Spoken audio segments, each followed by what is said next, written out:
In this video, I'm going to show you how you can disable or make your computer speakers or audio to stop working.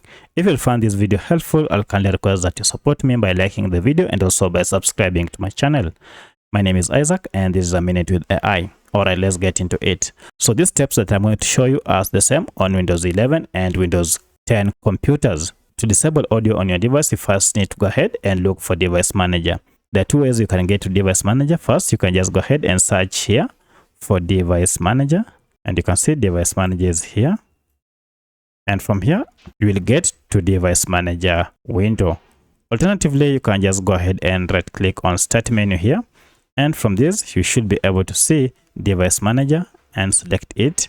And this will also take you to the same Device Manager platform.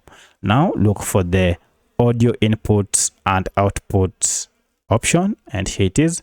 If you toggle down, you can see we have quite a number of components. Among them are headphones. These are the audio devices that are connected to my computer. I have microphone, I have headphones, and also have the speaker. These are the inbuilt computer speaker on your laptop or on your computer.